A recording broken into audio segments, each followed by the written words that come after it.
Assalamualaikum warahmatullahi wabarakatuh. Salam sejahtera untuk kita semua. Apa kabar pemirsa? Mudah-mudahan dalam keadaan sehat walafiat, bahagia, sentosa, sejahtera. Apapun deh.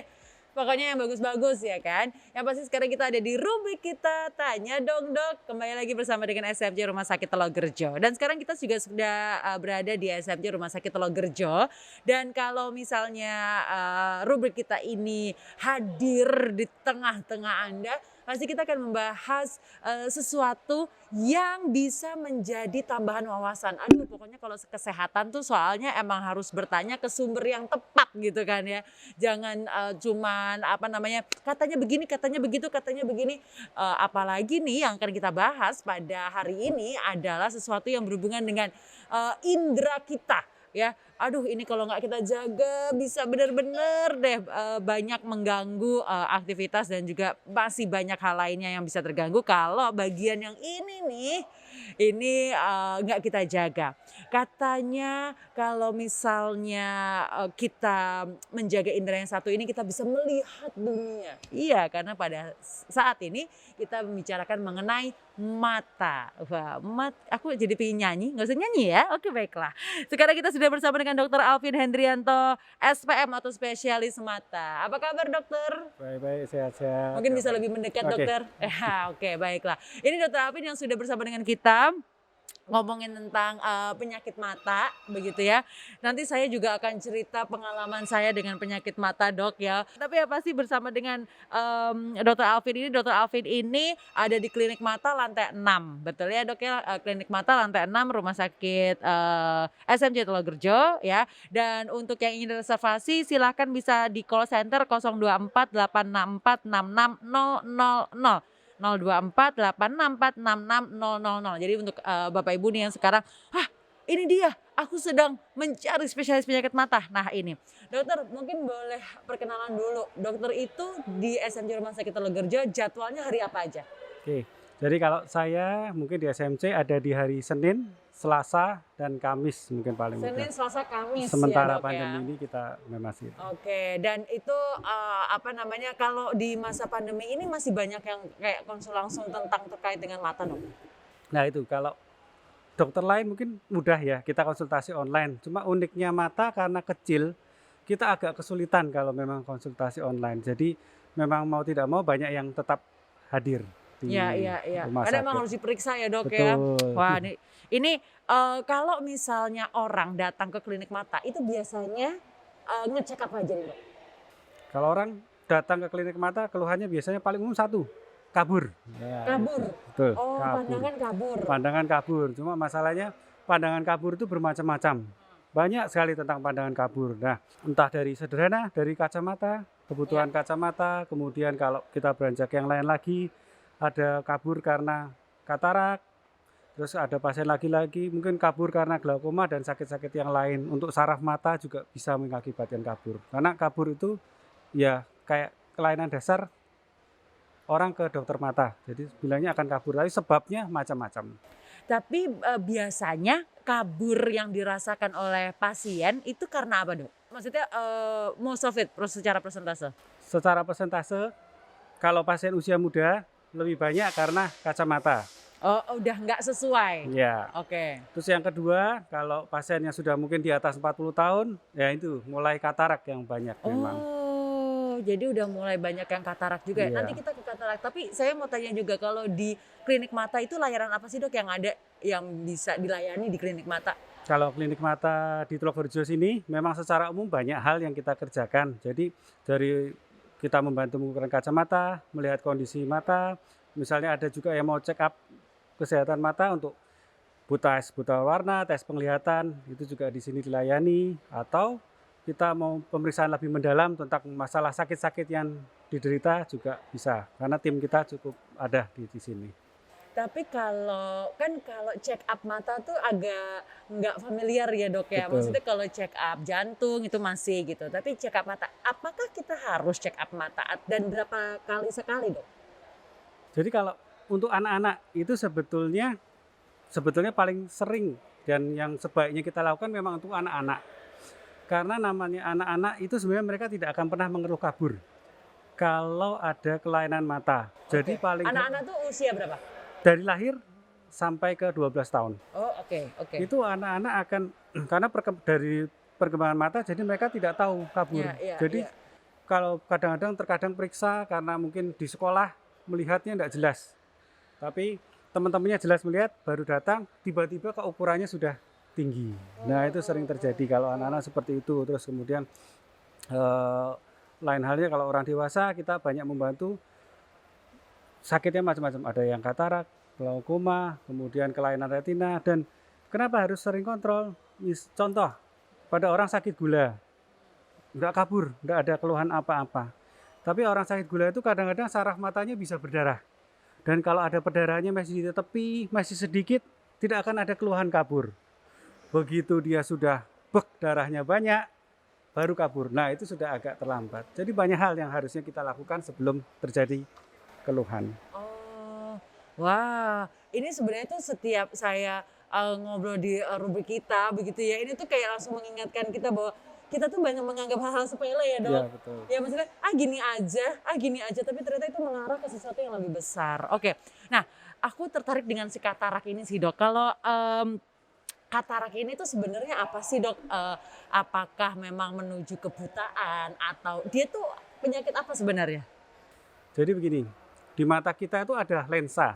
Lensa itu fungsinya dia memfokuskan gambar di retina pusat penglihatan kita. Nah, dengan pertambahan kita usia bertambah, aktivitas kita di luar ruangan dengan banyaknya sinar ultraviolet, kemudian mungkin ada pasien lain lagi yang ada tambahan sakit gula, nah itu mempercepat lensa mata kita, kristalin mata kita ini menjadi keruh. Yang harusnya bening seperti kaca, dia lama-lama menjadi keruh. Dan kalau sudah keruh itu tentu saja penglihatan kita akan terganggu. Keruh itu karena apa?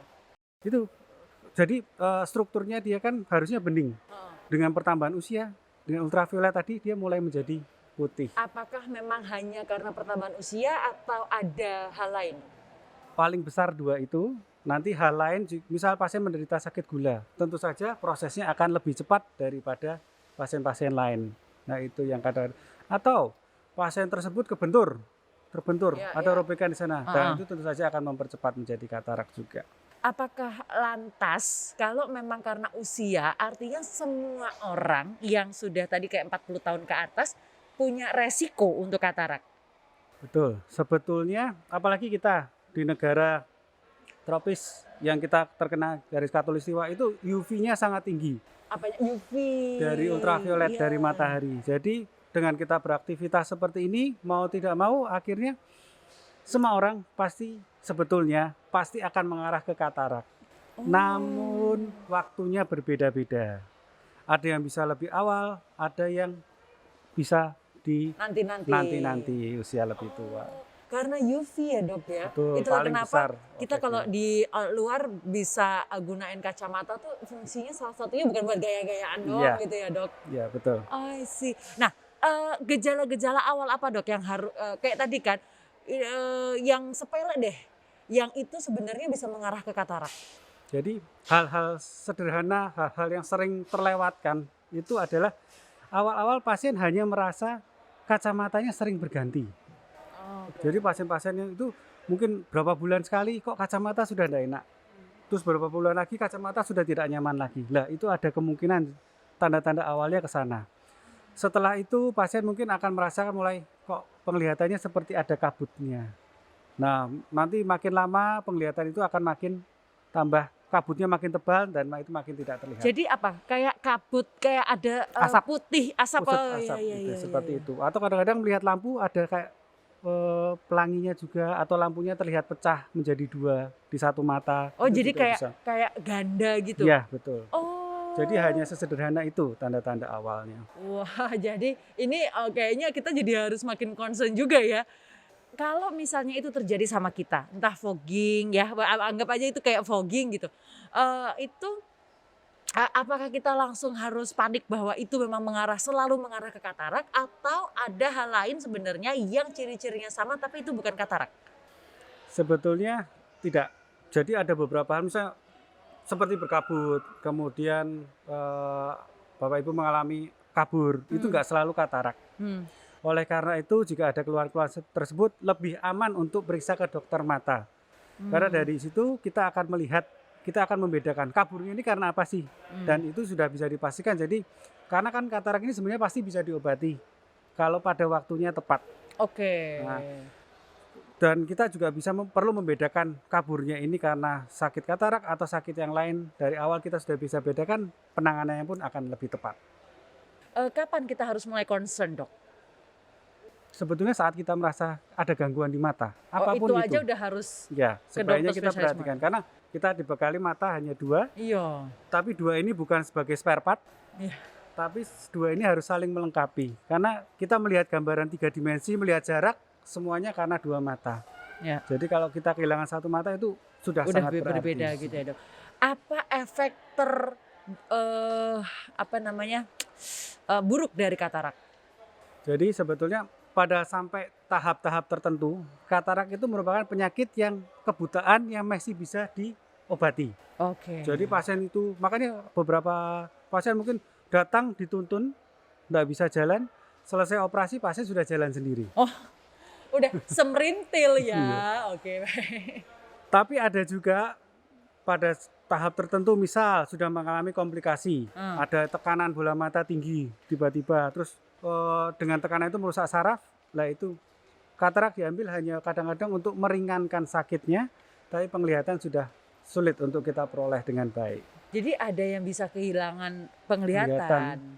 Iya, kalau terlambat penanganannya bisa sampai ke penglihatannya permanen. Dan itu tuh pada saat kita awal mulai ada gejala ke yang terburuk itu biasanya takes berapa lama? Nah itu sulitnya itu tidak ada waktu pasti antara rata-rata orang segini tidak ada. Jadi karena kita orang Asia, bola matanya itu lebih pendek, jadi dengan katarak yang menebal itu ada risiko untuk glaukoma akut lebih tinggi daripada orang-orang. Nah oleh karena itu kalau glaukoma akut itu sewaktu-waktu bisa keluar. Dan kalau sudah terjadi peningkatan tekanan yang begitu tinggi itu kita hanya punya waktu 48 jam maksimal untuk menurunkan tekanannya. Menurunkan tekanannya ya, bukan untuk operasi matanya. Jadi kita harus turunkan itu semaksimal mungkin. Oke. Kalau misalnya kayak saya tuh kan sering pakai soft lens ya, Dok, kayak karena minus gitu kan. Kalau nggak pakai soft lens nggak kelihatan apa-apa gitu. Itu tuh beresiko juga. Beda.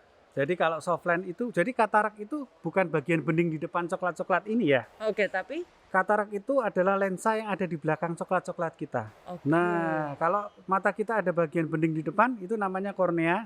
Nah, itu yang sering tersentuh dari soft lens. Jadi itu juga harus diperhatikan kebersihan soft lens, waktu pemakaiannya, kapan harus dilepas, itu juga tolong diperhatikan. Iya nih, saya jadi mau curhat, saya pernah korneanya rusak gara-gara soft lens, Dok. Aduh, bener-bener deh, jangan sampai. Tapi alhamdulillah udah bagus sih. Oke, saya juga pengen tahu nih sebenarnya faktor-faktor apa sih yang memengaruhi, apakah memang karena hanya usia atau yang di bawah 40 tahun juga sebenarnya bisa punya ini gitu ya, Dok. Tapi nanti ya, Dok ya. Oke, nanti pasti kita akan bahas dan nanti kita juga akan bahas juga mitos dan fakta tentang mata. Wah, berima ya ternyata ya. Kita akan kembali setelah yang satu ini tetap di rubrik kita Tanya Dong Dok.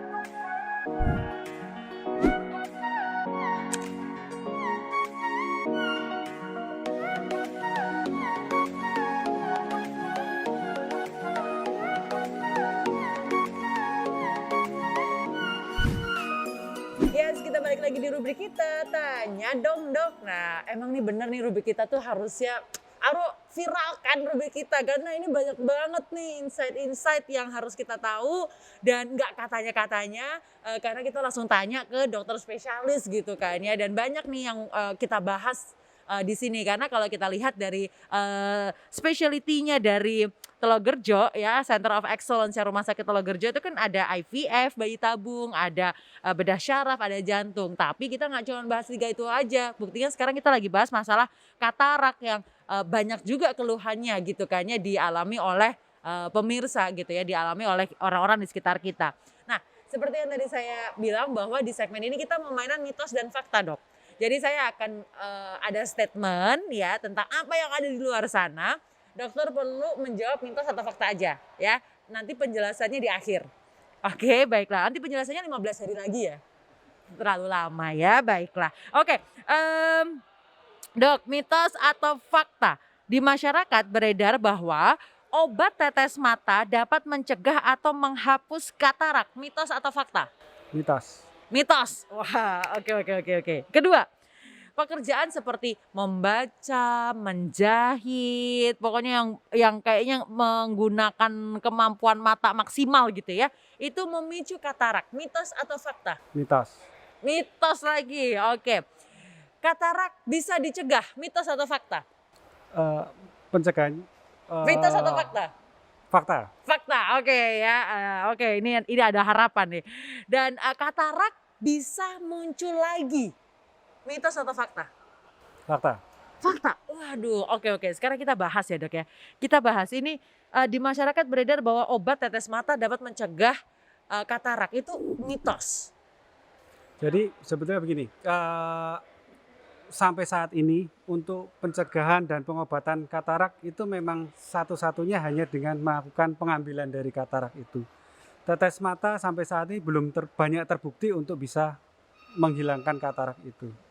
Oke, pengobatan-pengobatan yang lain-lain juga yang tidak itu ada. enggak juga ya, Dok Iya. ya. Kalau misalnya rutin menggunakan tetes mata, apakah itu ada yang bilang jangan gitu nanti matanya kering? Ada yang itu mitos atau fakta, Dok? Tergantung obat tetes yang digunakan. Oh. Ada beberapa tetes yang malah efek sampingnya mata kering. Tapi selain itu ada obat tetes lain lagi yang justru digunakan pada pasien-pasien yang mengalami mata kering. Jadi namanya obat tetes adalah bentuknya, tapi kita harus lihat dulu isinya apa. Nah itu yang kadang-kadang lupa itu isinya. Dan kita itu harus disesuaikan dengan kebutuhan Kebutuhan kita ya, kita. karena tadi Betul. kebutuhannya berbeda ya. Oke. Pekerjaan seperti membaca atau menjahit tidak memicu katarak. Tidak. Jangan khawatir. Jangan Tapi memang khawatir. ada kelelahan mata karena kita banyak aktivitas melihat dekat ada, tapi itu tidak membawa kita menjadi katarak. Jadi jangan khawatir. Oke, begitu ya. Jadi yang hobi baca sama hobi ngejahit itu hanya akan membuat kita lebih pintar dan lebih cuan ya. Karena kalau jahit bisa dijual lagi gitu kan. Ya oke. Katarak bisa dicegah. Katarak sebetulnya ini yang kita maksud mencegah adalah memperlambat atau menghambat supaya dia tidak keluar lebih awal. Contoh, satu, kita tahu efek ultraviolet sangat besar. Ya. Kita bisa cegah dengan kita kalau saat kita keluar kurangi paparan UV dengan kacamata. Kacamata bisa kita menggunakan kacamata anti UV pun bagus. Anti UV ya. Ya, yang ada lapisan anti UV-nya. Kedua, yang kita tahu adalah faktor usia itu tentu saja tidak bisa diapa-apakan. Yang ketiga, yang mempercepat tadi ada paling sering kita bicara adalah sakit gula, diabetes. Nah, itu juga kita jaga gaya hidup dengan baik-baik supaya kita tidak mengalami diabetes. Itu akan memperlambat Akan membantu kita untuk dapat katarak. Iya. Dan Tapi, tentu saja pola makan dan pola hidup yang sehat. Tapi basically setiap orang punya resiko yang sama Resiko dengan yang katarak. sama, iya. Jadi ini bukan turunan, ini bukan degeneratif, bukan apa. It could happen to everyone Iya, gitu ya. bisa terjadi ke semua orang. Oke. Nah, tadi bicara tentang kacamata, Dok. Apakah akhirnya nih sekarang kita harus cek juga nih. Saya jadi mau ngecek nih apakah kacamata saya ada anti UV. Jadi itu yang disarankan ya, Dok ya? Iya. Ya. Jadi bukan serta-merta hanya kacamata hitam, tapi tanpa anti UV juga nggak boleh. Ya itu kalau kacamata tok nggak pakai anti UV itu nggak bisa mencegah. Nggak bisa, karena yang harus kita tolak adalah ultraviolet itu yang dari matahari. Jadi saat kita membeli kacamata biasanya akan ada ditanyakan untuk lapisan anti UV-nya. Oh, wah ini penting nih apalagi buat yang pakai kacamata yang merasa bahwa matanya sudah terlindungi, tapi ternyata kalau kacanya tidak ada UV-nya, kacamatanya dikasih sunscreen deh. Jadi dia bisa menapis UV gitu kan ya. Oke, katarak akan selalu muncul kembali. Jadi gini, sebetulnya bukan kita menyebutnya katarak sekunder atau katarak kedua, tapi sebetulnya yang sakit itu berbeda.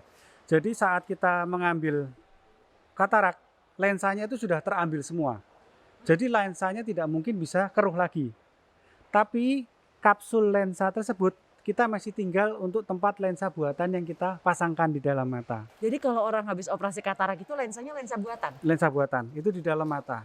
Nah lensa buatan itu, kapsulnya itu yang kadang-kadang bisa menjadi keruh lagi.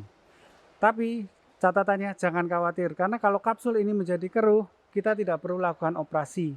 Kita hanya perlu tembak laser saja di poli, beberapa detik sudah selesai. Itu serem juga sih Dok, sebenarnya saya lagi ngebayangin kalau tembak laser tuh gimana caranya biar nggak kedip sih Dok? Kan harus gini terus kan? Ya, tapi kan kita ada waktunya dan tembakan itu hanya beberapa sepersekian Second gitu detik. ya? Ya. Oh gitu. Lensa buatan Dok, Iya. apakah akhirnya nanti setelah selesai operasi katarak, penglihatannya akan kembali normal seperti dulu? Atau tetap ada bedanya? Gini, kita untuk bisa melihat dengan jelas itu beberapa syaratnya kalau saya golongkan menjadi 2 aja paling gampang. Cahaya bisa masuk ke dalam, saraf mata yang di dalam bisa menerima gambar dengan baik. Jadi cahaya bisa masuk menerima dengan gambar, cahaya bisa masuk ke dalam itu kornea bening, lensa bening, kataraknya bagus. Tidak ada katarak, lensanya jernih. Dan yang kedua tentu saja saraf matanya juga harus bagus. Nah itu yang kita perlu perhatikan karena saraf mata ini sering hal-hal yang bukan dapat dioperasi dengan mudah.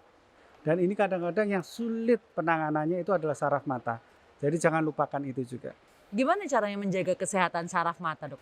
Kalau saraf mata tentu saja kalau saraf mata ini terkait banyak hal. Satu tadi gula, hipertensi, kolesterol, mungkin ada sumbatan-sumbatan kecil lah, sumbatan-sumbatan yang ada di otak pun bisa terjadi juga di mata. Jadi itu harus diperhatikan. Jadi seperti kita menjaga kondisi badan secara umum. Wah, nggak menyangka ya urusan kolesterol bisa sampai ke saraf mata. Betul. Ya Dok ya. Urusan makan jeroan tiap hari bisa terusannya bisa ke mata. Oh gitu, jadi ternyata perintilannya banyak banget ya Dok ya? Betul. Perintilannya banyak banget. Oke, pertanyaannya tadi saya tanyakan Dok, faktor-faktor apa saja sih yang mempengaruhi resikonya terjadi katarak? Resiko. Kalau resiko pasti secara umum banyak tadi yang saya sampaikan, ultraviolet, usia itu ya tidak bisa kita susah untuk kendalikan, dan yang lain-lain lagi gula, trauma, Penyakit. benturan, itu juga Oke. harus kita jaga. Terus obat-obatan tetes mata, ini mungkin saya ingatkan kembali, karena ada obat-obatan tetes mata tertentu yang mengandung golongan steroid, itu sebenarnya tidak boleh dipakaikan jangka panjang. Karena ada beberapa kali kita menemui pasien itu sebenarnya masih muda, usia 20-an, tapi kataraknya sudah tebal. Karena steroid tetes mata yang berulang-ulang itu mempercepat timbulnya katarak dan kenaikan tekanan bola mata. Tetes mata yang steroid itu emang fungsinya apa Dok di mata kita? Nah, misalnya kita kadang-kadang ada waktu mata merah, belekan, terus konjungtivitis, atau kita ada alergi matanya, ada merah juga karena alergi. Nah itu kadang-kadang kita memberikan itu untuk ke sana. Nah tapi yang sering terjadi adalah Keterusan. penyalahgunaan di masyarakat. Kadang-kadang mereka beli tanpa ada konsultasi, dipakaikan terus-menerus dan efek. Karena steroid ini memang kalau zaman dulu kan sebutannya obat dewa. Karena memang efeknya itu sangat menyenangkan. Tapi efek sampingnya juga ada. Jadi begitu ditetesin mata akan terasa enak. Dan kadang-kadang merah itu langsung hilang. Nah tapi memang tidak boleh diteruskan sampai jangka terlalu panjang. Oh gitu. Jadi hati-hati juga ya pada saat Betul. kita pakai tetes mata tuh tetap harus ada konsultasi dengan Ya, dokter. Tetap perhatikan isinya apa. isinya apa, pengawasan dokter juga gitu ya. Oh baiklah. Dok, tapi tadi dokter tuh berkali-kali ngomong kataraknya udah ada. So, katarak itu sebenarnya bagian dari kita dong? Katarak itu prosesnya, tapi lensa itu sudah ada. Lensa itu sudah ada dan yang itu dimaksud adalah lensanya. ya, lensa itu membantu kita untuk menjadi fokus, untuk bisa melihat dengan fokus. Jadi yang dimaksud tadi adalah sebenarnya lensanya gitu Ya, ya? lensanya lama-lama menjadi keruh, itu katarak. Wah, ini buat Anda yang menyaksikan yang mulai cek recheck juga nih ya Dok ya, mulai cek recheck ternyata sakit mata itu bisa asal muasalnya dari makanan, dari pola hidup, ternyata juga bisa dari kita yang nggak pernah pakai kacamata, tapi kacamatanya harus ada lapisan UV-nya ternyata. Saya juga baru tahu nih ya, ternyata kacamata nggak cuman kacamata aja tapi harus ada lapisan UV-nya. Oke, nanti kita akan ngobrol lagi dengan dokter apa yang bisa dilakukan ya untuk mencegah katarak. Apakah memang orang yang di atas 40 udah ya udah pasrah aja deh gitu kayaknya, emang tunggu giliran katarak gitu, apakah seperti itu? Kita akan kembali setelah yang satu ini, tetap di rubrik kita Tanya Dong Dok.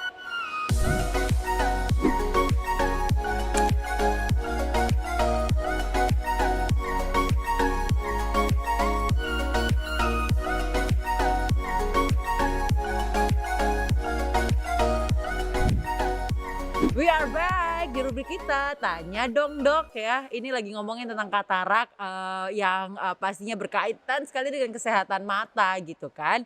Nah dari tadi kita udah ngomongin tentang mitos fakta. Mudah-mudahan dengan apa yang dari tadi kita obrolin, Bapak Ibu ya pemirsa yang masih muda nggak usah petantang pententeng ya. It could happen to everyone loh ya kan. Yang pasti sekarang adalah upaya mencegahnya nih gitu. Dok, tapi sebelum ke upaya mencegah, saya mau nanya. Jadi caranya operasi katarak itu kan kecil semua gitu. Itu gimana sih dok? Dibius total nggak? Tapi bius total kan merem ya jadinya ya. Jadi kalau operasi katarak itu sebenarnya biusnya lokal atau kita menggunakan hanya tetes saja, tetes mata. Oh, Jadi setelah itu pasien memang biasanya kita sambil ngobrol dengan pasiennya dan perbedaannya cukup besar dengan operasi yang dulu. Operasi dulu itu katarak harus matang, harus keras karena harus keras tuh maksudnya gimana? harus menunggu matang, istilahnya benar-benar putih keras. Jadi itu katarak harus diangkat utuh seluruhnya. Oh harus parah. Harus sudah keras. Iya. Nah, itu diangkat seutuhnya, terus lensa pengganti dimasukkan, habis itu ada jahitan di mata. Itu sudah bertahun-tahun yang lalu. Oke. Namun perubahan sekarang sudah cukup berbeda.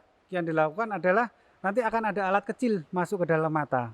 Dan alat itu akan memecah-mecah katarak dan menyedot kataraknya keluar. Jadi setelah operasi tidak ada jahitan, makanya pemulihan pasien lebih cepat. Kemungkinan untuk silinder pasien juga lebih kecil, jadi jauh lebih nyaman. Dan yang perlu diperhatikan akan terjadi perbedaan kalimat dari dokternya. Kalau dokter dulu akan bilang, yang dulu ya sudah lama, itu dokter akan menyampaikan, kataraknya masih tipis, nanti dulu operasinya. Tapi dokter sekarang biasanya akan, kalau itu sudah sangat mengganggu, dokternya akan menawarkan boleh dioperasi. Tidak perlu menunggu sampai terlalu matang. Jadi kapan orang bisa dioperasi? Saat pasiennya sudah mengalami gangguan. Sehari-hari yang dikeluhkan selalu mata. Jadi itu sudah saat. Jadi sekarang bukan dokter yang menentukan, tapi pasiennya yang menentukan kapan mau operasi. Pasien misalnya katarak, kan ada grade-grade-nya. Misalnya pasien katarak grade 2 tapi sehari-hari sudah kalau keluar ruangan bilang, kok saya silau ya, enggak nyaman. Saya baca sana sudah kesulitan. Ya itu boleh diambil. Pasien lain mungkin karena aktivitasnya tidak terlalu tinggi, grade 3 belum mengalami keluhan, ditunda dulu juga boleh. Tapi untuk sampai misalnya grade 4, 5, ya itu sudah mulai menjadi perhatian, sebaiknya dilakukan pengambilan.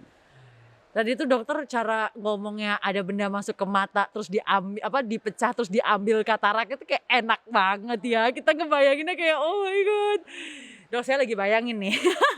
Nggak, ini kita simulasi biar Bapak Ibu bisa menjaga kesehatan mata gitu kan. Jadi pakai kacamata UV dan segala macam. Jadi ditetes. Oke, ditetes. Jadi di ruang operasi atau iya tetap harus ruang operasi di ruang karena operasi. harus steril. Nginep nggak? Tidak. Oh nggak nginep ya Nggak operasi nginep. katarak gitu ya. Jadi nggak nginep nih Bapak Ibu ya. Terus ditetes. Tiduran gitu ditetes. Tiduran. Terus setelah itu kita akan bersihkan. Nanti ya udah nanti akan ngelihat ke arah lampu terang. Tapi itu udah nggak ngerasa apa-apa tuh kita. Enggak. Tapi kan kita bisa lihat merasa ada yang menyentuh-nyentuh tapi sudah tidak ada sakit. Oh. But we still can see ada sesuatu di mata gitu. Mungkin ada bayangan terang gelap yang itu, tapi biasanya pasien akan teralihkan karena kita akan sambil ajak bicara supaya pasien lebih nyaman. Oh, diajak gosip sama dokternya ya. Jadi jangan percaya pada saat dokter ngajak gosip itu sedang dioperasi.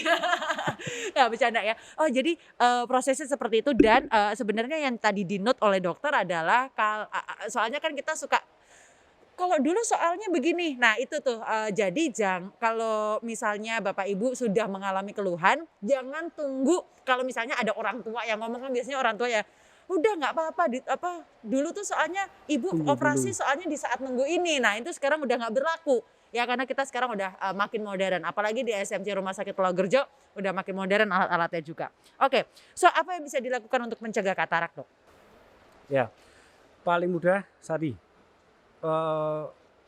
Karena sinar matahari itu kan yang berat juga ultravioletnya, jadi usahakan seminimal mungkin.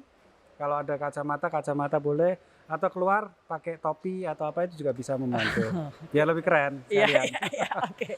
Terus kemudian jaga kesehatan secara umum. Jangan sampai ada diabetes, terus kemudian pola makan yang baik, buah sayur secukupnya. Jadi terus kalau masalah trauma, terpukul dan apa itu kan sudah otomatis akan kita jaga. Jadi secara umum jaga kesehatan badan, udah itu aja. Karena itu bisa ngefek kemana-mana ya. Nah kalau di SMC Rumah Sakit Telogerjo sendiri dok, perawatan apa sih yang ditawarkan kepada pasien kalau misalnya nih mau melakukan check up, terutama dalam rangka upaya pencegahan katarak? Kalau pencegahan katarak, tentu saja Pak, untuk pasien misalnya hadir, mereka hanya benar-benar melakukan check up, kita akan melihat penglihatan pasien. Karena penglihatan itu bukan cuma lihat angka jelas, tapi penglihatan itu mungkin kita kategorikan 3 besar, penglihatan jelas atau tidak. Kedua, penglihatan warnanya bagus atau tidak, atau jangan-jangan mata kanan sama kiri lihat warna merahnya udah beda. Itu cara ngeceknya ada alatnya Nanti gitu? ada alatnya. Oh, oke. Terus yang ketiga adalah pasien itu masih melihat lurus ke depan, penglihatannya masih luas atau tidak.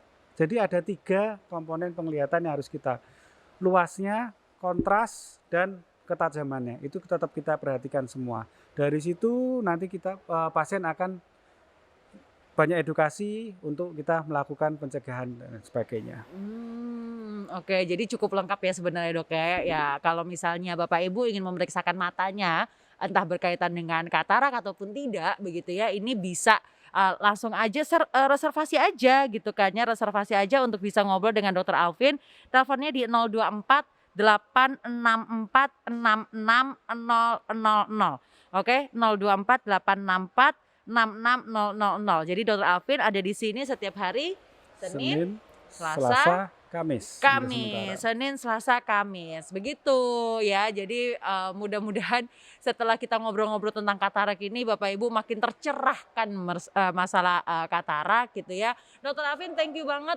Sama-sama, Waktunya terima saya kasih, tahu di tetap antara sehat. kesibukan begitu ya. Thank you banget udah bisa sharing tentang katarak.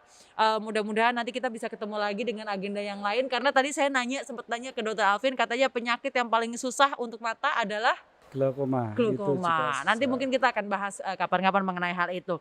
Untuk Bapak Ibu jangan lupa ya untuk di-follow Instagram kita di @rs.logerjo, @rs.logerjo, dan YouTube-nya jangan lupa dong di-subscribe karena kita akan reguler menampilkan rubrik kita di mana kita akan membahas secara spesifik ya kesehatan-kesehatan ataupun penyakit-penyakit yang mungkin masih awam atau banyak yang katanya kita beresin semua di rubrik kita. Oke, once again terima kasih dokter dan juga sahabat Telogerjo. Kita ketemu di rubrik kita selanjutnya. Tanya dong dok. Saya Nessa Gozal pamit undur diri. Bye bye. Jaga kesehatan.